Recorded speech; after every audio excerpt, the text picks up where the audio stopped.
Bonjour à toutes et à tous, j'espère que vous allez bien. On se retrouve aujourd'hui pour le wrap-up, ou autrement dit le bilan du mois de novembre. Je vais commencer avec les livres que j'ai à côté de moi en physique, et après on passera à ceux que j'ai lus en numérique et en audio. Je vais commencer avec Intermezzo de Saleroni, le fameux qu'on a attendu pendant très longtemps, qui est sorti le 24 septembre. Et j'ai une story time avec la réception de ce livre, l'achat de ce livre, mais ça c'est encore autre chose. Quoi qu'il en soit, ici on suit Peter et Ivan, qui sont deux frères. Il y en a un qui a la trentaine et l'autre qui a 24 ans. Et ils viennent tous deux de perdre leur père, ils sont donc en deuil. Et on les trouve au début du livre, lors de l'enterrement. On voit qu'il y a quand même une distance entre eux. Et petit à petit, ils vont commencer à se retrouver plus ou moins dus à l'héritage. Il y a notamment un chien qui est en jeu. Et on va surtout se concentrer sur les relations amoureuses qu'ils vont avoir. Peter est quelqu'un de très installé dans la vie. Il est avocat, il a un bon niveau de vie. Il a des relations avec une fille qui a 20 ans et une autre qui est son premier amour. Et il ne cesse de faire des allers-retours entre les deux, pendant lesquels on voit bien qu'il est très attaché à celle qu'il a toujours aimée et qu'il y a une sorte de relation quasi pécuniaire avec la plus jeune.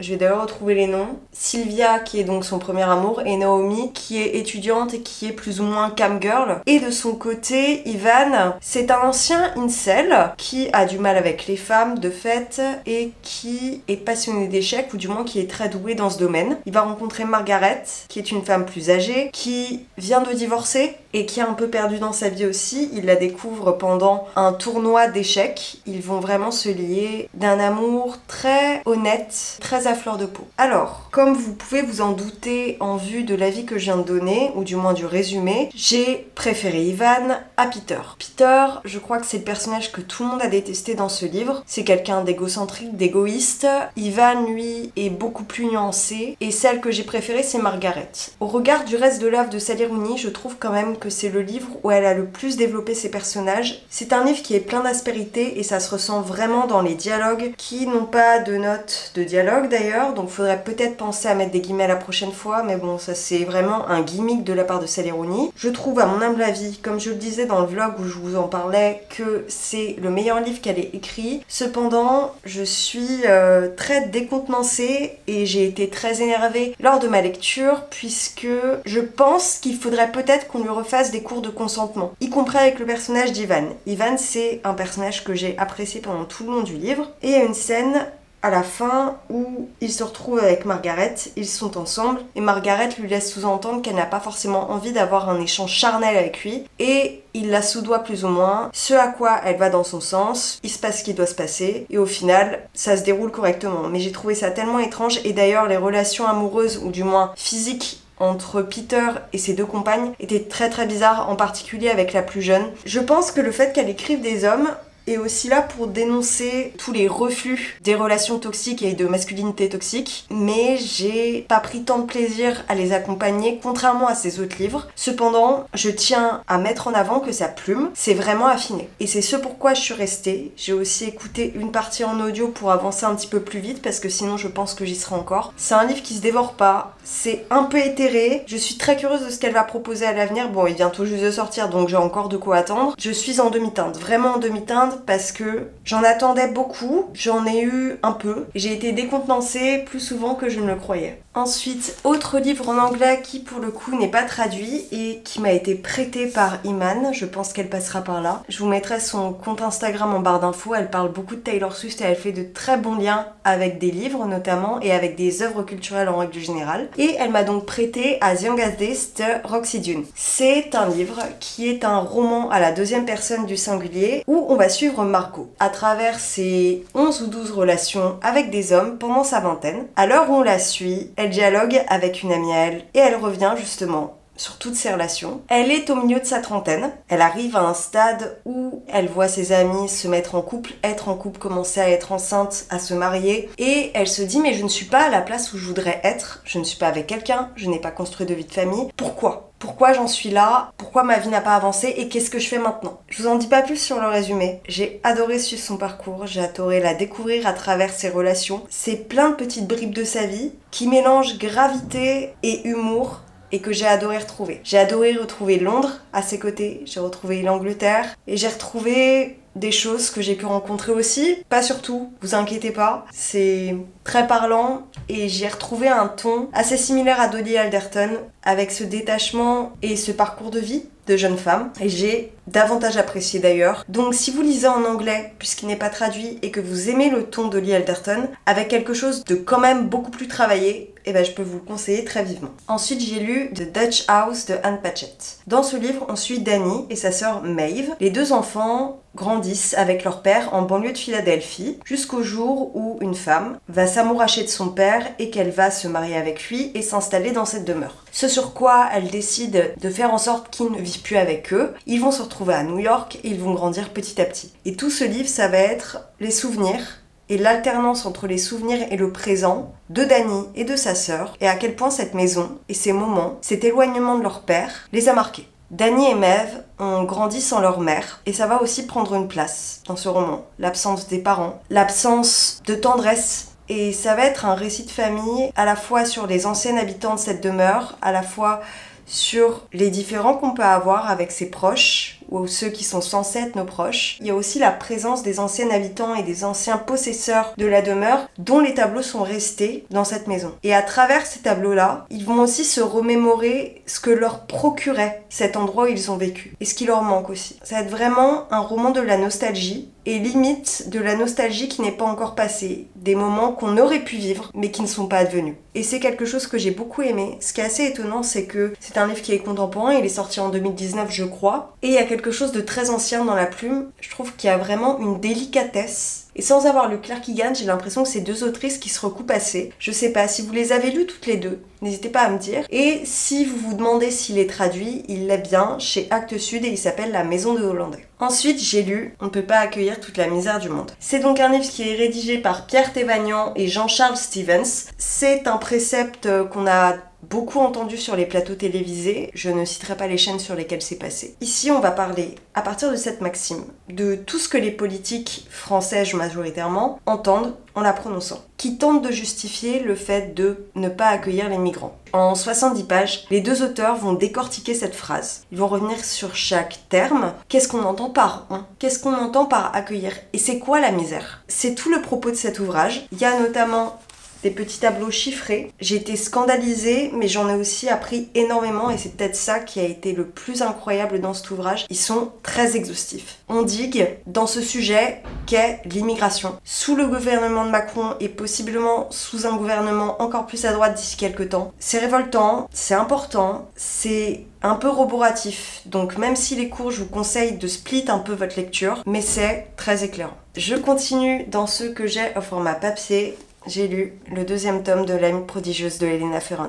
Je vous ai dit en juillet ou en août, je ne sais plus, que j'avais aimé le premier tome. C'était une très belle entrée en matière. Je trouve qu'elle arrivait très bien avec subtilité à nous retranscrire cette relation entre Elena et Lila. Mais ici, on va beaucoup plus en profondeur. Dans le premier, j'avais apprécié surtout la partie sur l'adolescence. J'avais été un peu endormie, je sais pas si c'est le terme approprié, par la première partie qui était sur l'enfance, parce que c'est pas forcément les âges auxquels je m'attache et que j'aime forcément lire. Et là, on va dans leur avancée dans la vie, dans leur avancée dans l'âge, et on voit toutes les dynamiques des relations, que ça soit entre elles, avec les hommes aussi, au niveau des relations sociales, au niveau des attentes sociales. On va beaucoup plus en profondeur sur la question de la littérature, sur la question de l'avancée professionnelle, et sur la question du paraître aussi. Moi, la féminité et la place de l'existence en tant que femme en Italie à cette époque-là m'a beaucoup plu. J'aime le fait qu'elles évoluent dans des sphères et dans des classes sociales différentes et qu'au final, sans trop le vouloir, elles se retrouvent aussi. Lila est donc mariée avec quelqu'un qui fait partie de leur quartier. Elle a eu un mariage plus ou moins de convenance. Elle pensait s'être totalement détachée de cette sphère intellectuelle qu'intègre Elena. Lorsqu'Elena commence à gravir un petit peu ses étapes, ses échelons dans l'université, Lila revient. Elle dit qu'elle veut en faire part, qu'elle veut en faire partie. Grâce aux relations sociales justement, Lila va réussir à se faire une place et va essayer d'achever le défi qu'elles s'étaient portées toutes les deux, à savoir dépasser ce qu'Elena avait déjà réussi grâce à l'aide de ses parents qui avaient accepté qu'elle continue ses études. Je vais m'arrêter là pour le résumé de ce deuxième tome. C'est une suite donc je vais pas m'avancer trop. Je trouve qu'elle a l'art de retranscrire une atmosphère grâce à ses dialogues et elle a l'art aussi de mettre un plot twist là où on ne s'y attend pas. Il y a plein de petits rebondissements, micro-rebondissements au sein de l'intrigue qui font qu'on a envie d'y retourner. Et il y a tout un discours sur la place de la méritocratie et sur la question des classes sociales, qui moi m'a fait du bien. Autant ils ont nommé le premier dans le Booker Prize, autant j'ai préféré celui-ci. Donc même si le premier vous a pas transcendé, celui-ci le fera pour vous. Ensuite, je suis repartie aux États-Unis avec Stephen King. Billy Summers est donc un tueur à gages et il n'accepte de liquider que des salauds. Et là, ça va être sa dernière enquête. Il va se retrouver dans une petite ville où il y a eu pas mal de méfaits et il va avoir comme couverture celle d'écrivain. Il va commencer à avoir des relations, ou du moins à faire connaissance avec les habitants de cette ville. Il va continuer à rechercher des choses par rapport à lui-même, par rapport aux gens qu'il va rencontrer et par rapport aux personnes qu'il doit tuer. Avant de rencontrer une jeune fille qui s'est fait agresser par plusieurs hommes et donc il va se mettre en tête d'aller les éradiquer. Ce livre fait 720 pages et heureusement que j'avais l'audio parce que les 300 premières m'ont été longues, mais d'une longueur. Avant qu'il ne commence à se lier, à devenir amis, voire à avoir une relation très fusionnée avec la jeune fille, ne vous inquiétez pas, il n'y a pas de relation age gap, j'ai été assez endormie. Il y avait des passages en gras qui signifiaient le manuscrit qu'il est en train d'écrire en parallèle de ses recherches, et ça se blur, ça se mélange à sa propre histoire. Donc il joue vraiment avec les codes de l'écriture, et ça c'est intéressant, c'est toujours ce qui est très cathartique je pense pour Stephen King. Voilà, s'il y a des ondes, s'il y a du bruit, vous saurez que c'est à cause des ouvriers autour. Mais je me suis vraiment ennuyée sur la première partie. La deuxième, pour le coup, m'a beaucoup plus accrochée. Et j'ai eu beaucoup d'empathie avec la personnage féminine. C'est une fin qui se clôture un peu en happy end. Et je pensais pas que ça allait être comme ça. Donc c'est un mais pour celui-ci. Je pense que pour l'un des classiques de Stephen King, j'aurais plus d'engouement. Je suis un peu sceptique. Très brièvement, je vais vous parler de Présente de Lorraine Bastide. Ce livre, c'est donc un essai sur la question du féminisme intersectionnel. Donc celui-ci, je l'ai reçu en SP, je tenais à vous le dire quand même, c'est l'un des plus anciens SP et je l'avais un petit peu paumé dans mes allers-retours entre Paris et Dijon. Quoi qu'il en soit, je l'ai lu très rapidement. Je l'ai écouté en une matinée. Elle revient notamment sur ses interventions au 40 du Temple avec des intervenantes et j'ai beaucoup aimé. Lorraine Bastide, c'est une journaliste avec laquelle je suis rentrée en féminisme. J'ai commencé à écouter La Poudre au début de mes études supérieures. Donc ça fait 7 ans, 8 ans, donc ça fait un bail, mais ça a été très formateur. Et je pense que c'est un livre qui est une très bonne porte d'entrée. J'aurais tendance à orienter les gens vers du Titu Lecoq, mais Lorraine Bastide en parle très bien aussi. Ça permet d'introduire la notion d'intersectionnalité pour les personnes qui ne s'y connaissent pas, qui veulent avoir un regard plus grand. Elle explique tous les termes, c'est-à-dire que tous les préconçus génériques, par exemple de nos aînés, elle va les déconstruire et elle va expliquer de façon très méthodique. Et c'est quelque chose que j'ai beaucoup apprécié. Alors j'en ai pas appris beaucoup, mais ça m'a permis de me questionner moi-même. Je pense notamment à l'intention qu'on met dans ce qu'on consomme et dans la manière qu'on a de se mouvoir en société. Ça permet aussi de remettre au centre les privilèges qu'on a en tant que blanches par rapport aux personnes racisées et elle met beaucoup l'emphase sur la question des personnes qui sont voilées et qui sont racisées mais notamment de la communauté musulmane et c'est quelque chose que j'ai beaucoup aimé parce que je pense que ça peut vraiment déconstruire les préconçus et les idées reçues de certaines personnes un petit peu tradies. Donc si vous avez quelqu'un autour de vous, qu'il soit jeune ou plus âgé, qui veut s'intéresser ou que vous voulez intéresser par rapport à la question du féminisme et tout particulièrement du féminisme intersectionnel, celui-ci fait très bien le taf. Bon, et puis le dernier livre que j'ai lu en format papier, eh bien c'est Julia et Marion qui vont être contentes, c'était Betty de Tiffany McDaniel. J'en ai parlé longuement en vlog, donc je vais pas beaucoup m'épancher dessus. Betty est une petite fille de 10 ans, au début du livre, qui a un père qui est Cherokee et une mère qui est caucasienne. Elle vit dans la ville de Buffhead, en Ohio, avec 7 frères et sœurs. Betty est donc une fille qui a une couleur de peau mate, noire même, qui est du coup victime de racisme. Dans ce livre, il y a beaucoup de trigger warning que je vous laisserai aller consulter, mais il y a de fortes mentions d'inceste et de racisme. Alors, j'ai adoré la plume. J'avais déjà adoré L'été où tout a fondu, que j'ai préféré soit dit en passant, mais je trouve qu'elle a une maîtrise au niveau de la construction de ces mondes, ou du moins des atmosphères, grâce au décor qu'elle implante. On se sent vraiment enfermé comme Betty peut l'être, sans qu'elle ne se rende vraiment compte. Le père de Betty est quelqu'un qui, à première vue, est très candide et essaye d'insuffler de la naïveté à son enfant, essaye de sublimer son quotidien, alors que tout le reste des personnes, des habitants de ce village, de sa famille, sont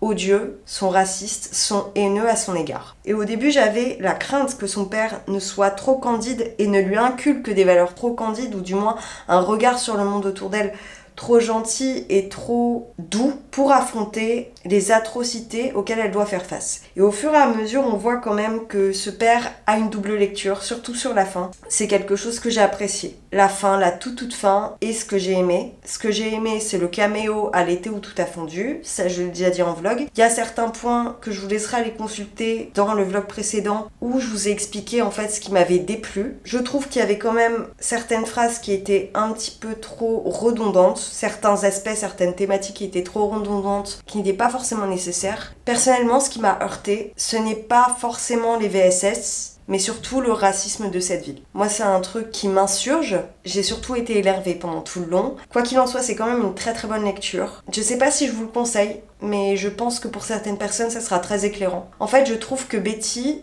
et Tiffany McDaniel, en règle générale, reprend des thèmes et des atmosphères, des lieux très similaires à ceux de Steinbeck, et je trouve qu'elle le modernise et qu'elle le féminise, et pour moi, c'est très très bien réalisé. Je passe désormais au livre que j'ai lu en format numérique. Le premier dont j'ai envie de vous parler, c'est Moi qui n'ai pas connu les hommes de Jacqueline Hartmann. Ce livre, c'est un récit d'anticipation. Dans ce livre, on va suivre une protagoniste principale. Cette dernière est entourée de femmes depuis son enfance. Elles ont toutes résidé dans un bunker et elle y est arrivée tellement jeune qu'elle ne se rappelle pas le monde dans lequel nous pouvons vivre, les processus de société, la sociabilisation et les règles de savoir-vivre. Sauf qu'un jour, les 40 femmes, elles comprises, parviennent à sortir de cet endroit. Et elles vont partir en quête de civilisation. Cette personnage principale est en recherche des hommes, ou du moins elle cherche cet idéal dont elle a tant entendu parler lorsqu'elle était enfermée. Et comme elle a vécu avec des femmes beaucoup plus âgées, petit à petit il se passe ce qu'il doit arriver. Et à l'heure où on la découvre,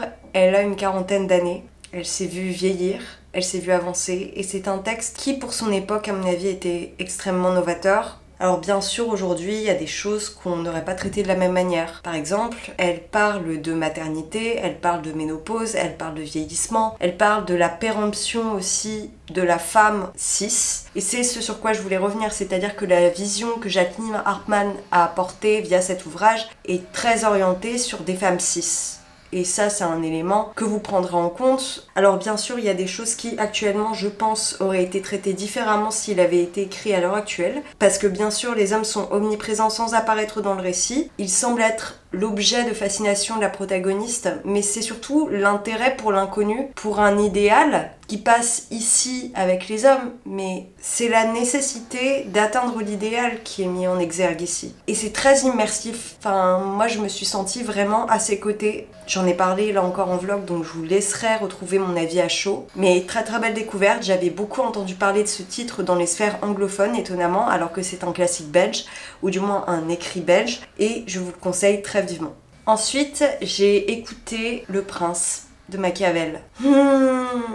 Dans ce livre, qui est relativement court, Dieu merci, on suit toute la réflexion de Machiavel par rapport à la question du pouvoir et du fait de diriger des peuples, que ça soit sous le prisme de la monarchie ou de la république. Et il explique très bien à quel point le tout d'avoir le pouvoir est aussi de le conserver. Et c'est un petit peu un tuto comment devenir un dictateur et le rester. J'ai été très énervée et très décontenancée par ce texte parce que il est encore valable à l'heure actuelle. C'est-à-dire que tous les dirigeants ont dû lire Le Prince, à mon avis, avant d'arriver au pouvoir. C'est assez confondant en fait. Je suis encore très circonspecte parce que j'ai été très énervée que ce texte en fait soit un monument des écrits politiques qui soit autant adoubé. Je vous le conseille si vous voulez en apprendre plus, mais c'est pas un livre qui est plaisant à lire. Autre texte que j'ai lu en numérique et qui là pour le coup m'a fait bien plus plaisir, il s'agit du texte de Nesrine Slaoui, Notre dignité, que j'ai lu grâce à Ned Gallet. Dans ce livre, Nesrine Slaoui va revenir à la fois sur son identité en tant que personne racisée, en tant que personne musulmane aussi, en tant que personne arabe,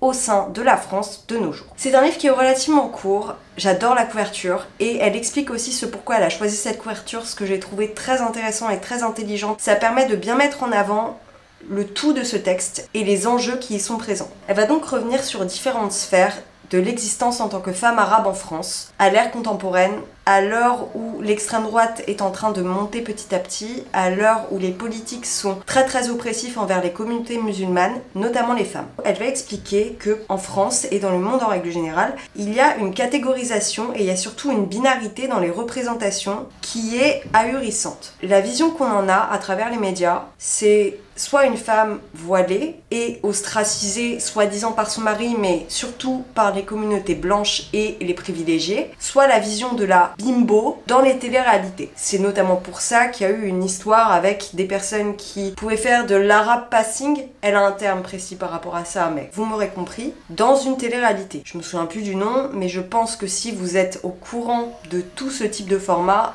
vous savez de quoi je parle. Et pour celles et ceux qui ne le sont pas, en gros, il y a deux personnes qui sont de famille avec un nom à particules et qui ont décidé de prendre des pseudos afin de se faire passer pour des personnes arabes. Quoi qu'il en soit, elle revient sur différentes sphères de sa vie, mais surtout de la communauté arabe, en expliquant que il n'y a pas la même réception de certains messages lorsque c'est cette communauté qui les donne. Elle explique qu'elle-même, en tant que femme arabe à Sciences Po, elle a été victime d'énormément de harcèlement de la part des personnes qui étaient de grandes familles, entre guillemets, et même sans l'aide de personnes qui avaient un capital social plus valorisé que le sien, et que elle-même elle a grandi dans une famille qui était plutôt de classe moyenne, et que finalement elle a quand même été reçue comme étant moindre de la part de ses camarades. Elle explique aussi que lorsqu'elle arrivait dans les médias, elle a été reçue comme quelqu'un qui racontait son histoire et pas quelqu'un qui avait un bagage intellectuel et un bagage universitaire pour parler de ces questions-là. Et en fait, ça m'a fait beaucoup réfléchir sur les idées qui m'étaient insufflées sans que je ne m'en rende compte et qui étaient extrêmement insidieuses. Et franchement, j'en ai énormément appris et ça m'a permis de faire un retour sur moi-même. J'ai eu beaucoup de réflexions. Tout son écrit permet de mettre en avant aussi tout le white feminism qu'il y a, et j'ai trouvé ça très pertinent. Il y a des points sur lesquels j'aurais voulu qu'elle aille un petit peu plus en profondeur, c'est-à-dire qu'elle va revenir sur les femmes qui sont voilées notamment, et sur la manière dont elles sont reçues en société, et c'est totalement aberrant de voir la manière dont elles sont vues, même dans la rue, et à quel point elles sont oppressées rien qu'en sortant de chez elles, notamment parce que dans l'idée générique générale, elles sont oppressées au sein du foyer. Je sais pas si ça fait sens ce que je suis en train de raconter, mais je pense que vous aurez compris le propos. Et en fait, j'aurais voulu qu'elle aille plus en profondeur sur la question de la religion, parce qu'étant athée, je suis pas forcément très informée et j'aurais voulu en apprendre davantage.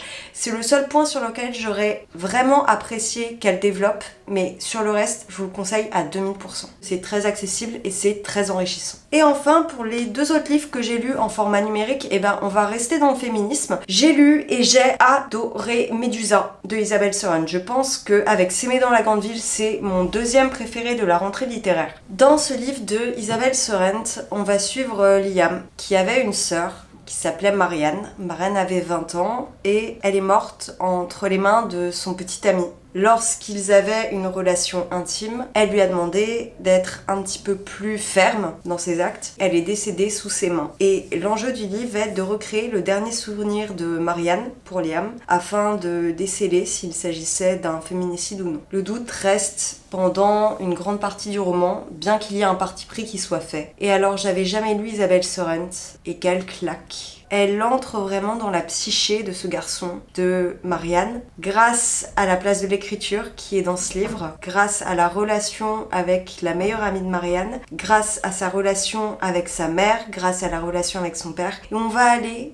d'esprit en esprit afin de rassembler toutes les pièces du puzzle. Il n'y a pas énormément d'action, mais il va y avoir beaucoup de réflexion sur la famille, sur ce que l'on donne, sur ce que l'on regrette aussi lorsqu'un être cher est parti. La plume de Isabelle Sorand, elle est brute dans le plus beau sens du terme. C'est quelque chose qui est prenant, qui est englobant. La narration de la part de Liam est très déroutante. Parce que le fait de prendre le regard de ce garçon pour analyser les habitus de sa sœur et la manière qu'elle avait de se confronter au monde est très touchante tout en étant violente. Ce livre, il est multiple dans le sens où c'est aussi une ode au lien entre les femmes, au deuil et, comme je vous l'ai dit, entre les regrets et les remords. Elle va mettre l'emphase sur la question de la sororité, ou du moins c'est comme ça que moi je l'ai ressenti, mais elle le fait de façon très habile et très subtile. Il y a vraiment une multiplicité et beaucoup de variations. Je trouve qu'elle est très juste dans chaque terme qu'elle va placer. Il y a aussi une place qui est donnée à l'écriture puisque Marianne était une jeune fille qui écrivait et c'est aussi ce qui les a portés avec sa meilleure amie qui a fait qu'elles sont devenues amies tout court. parcours. On voit Marianne à un instant, à travers les yeux de ses parents, de son frère et de son ami, comme une écrivaine qui est morte trop tôt. Et j'ai aimé cette tendresse. C'est un roman qui est pas facile. L'autrice laisse toujours le doute sur la question du féminicide ou non, tout en gardant une force de frappe autour de la question justement des VSS. Et c'est quelque chose que j'ai apprécié aussi, bien qu'il y ait encore une fois une position qui soit prise, et notamment dans le titre, mais elle l'a menée avec prouesse. Je trouve qu'elle a un rapport assez juste sur ce qu'elle a écrit,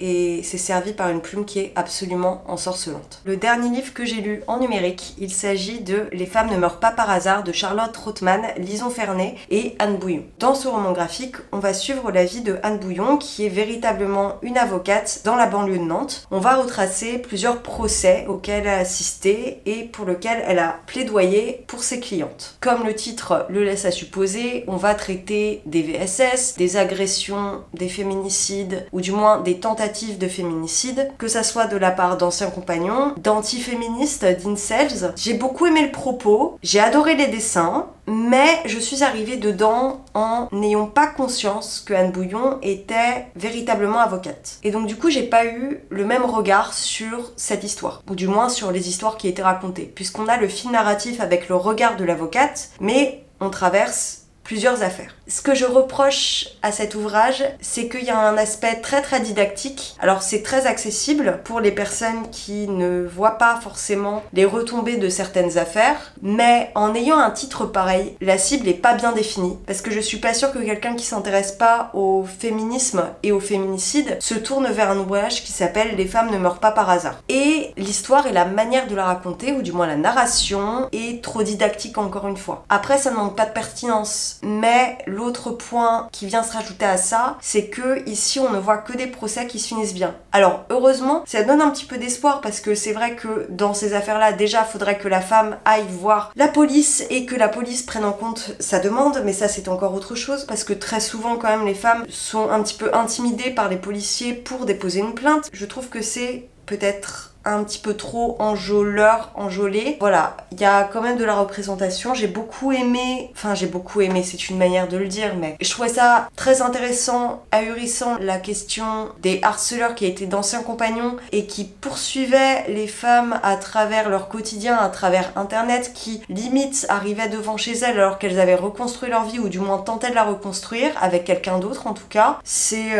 incroyable de voir qu'il y a des mecs aussi tarés. L'autre qui m'a vraiment marqué, c'est la question des colleuses, puisque Anne Bouillon a défendu des colleuses qui ont failli se faire écraser par un mec qui était pas content parce qu'elles étaient en train de coller des affiches. Voilà. Donc encore une fois, il y a des mecs totalement tarés et c'est ça qui est montré dans cette bande dessinée. Les dessins sont très doux, étonnamment, donc j'ai beaucoup apprécié. Je sais que Anne Bouillon a aussi rédigé un texte chez l'Iconoclaste, donc si ça vous intéresse, je vous laisse aller consulter leur page Instagram afin de vous renseigner plus amplement. Ensuite, je vais vous parler du film que j'ai vu au cinéma et qui m'a fait un grand bien. J'ai vu Le Robot Sauvage. Le Robot Sauvage est un film d'animation qui est très doux. Dans ce film, on va suivre un robot type IA un peu, qui est très grand, qui atterrit à cause d'un crash d'avion sur une île où il n'y a que des animaux. Lorsqu'elle d'ailleurs se réveille, elle va faire peur à toutes les espèces qui sont autour d'elle, mais elle va apprendre leur langage et elle va pouvoir commencer à converser avec elles et eux. Et un jour, un oision,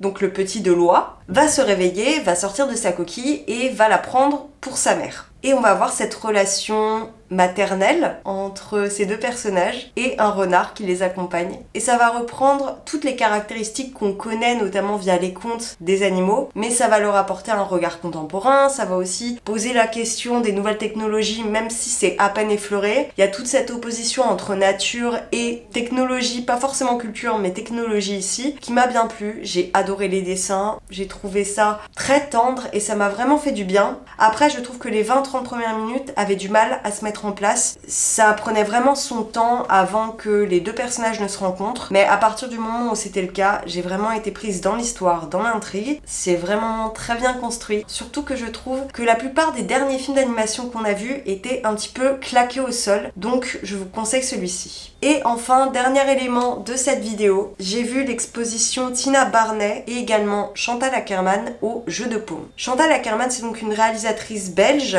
Donc il y avait toute une rétrospective en collaboration avec le centre qui lui est dédié à Bruxelles. Il y avait toute une partie d'exposition qui était à la fois ses écrits de travail, ses scénarios, ses notes d'intention, des extraits de ses films aussi. Il y avait une projection de plusieurs extraits de ses longs métrages et de ses courts métrages. Je suis vraiment pas fan de ces films, enfin j'en ai pas vu beaucoup, mais le peu que j'en ai vu m'a pas forcément plu. Maintenant je sais qu'il y a toute une rétrospective à cette occasion qui est faite par Arte, donc je pense que je me pencherai dessus. L'exposition sur laquelle j'ai vraiment envie de revenir, c'est l'exposition Tina Barney. Tina Barney, c'est une photographe états-unienne qui a beaucoup pris en photo les communautés middle class et bourgeoises. Je pense très sincèrement que c'est des grands trumpistes à l'heure actuelle, à travers les générations. Elle a commencé par prendre en photo sa famille, les personnes qui étaient autour d'elle et ses communautés type country club aux États-Unis. Donc vous voyez un peu le topo et c'était assez étonnant parce qu'il y avait un décalage entre les habits et les décors dans lesquels elle plaçait ses photos. Il y a notamment cette photo avec des femmes qui ont des couleurs très pop dans leurs vêtements, des jupes roses, des vestes roses et qui derrière sont dans un lieu où c'est du papier peint hyper léché. Il y avait vraiment un décalage entre les décors, les personnes, les vêtements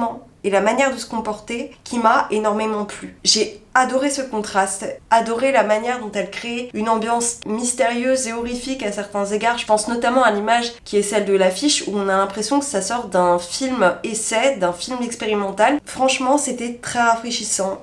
Et ça m'a rappelé à quel point j'adorais la photo et à quel point j'adorais aller voir des expos photos. Donc juste pour ça, ça m'a fait extrêmement plaisir. Si vous voulez encore la voir, je sais qu'elle dure jusqu'à janvier, donc je vous laisse aller consulter le site, mais j'ai adoré. Et c'est donc comme ça que je conclus ce wrap-up du mois de novembre. J'espère qu'il vous a plu. Si c'est le cas, n'hésitez pas à aimer, commenter. N'hésitez pas à me dire si vous avez lu des livres que je vous ai évoqués. Et puis nous, on se retrouve dans la prochaine vidéo. Sur ce, ciao!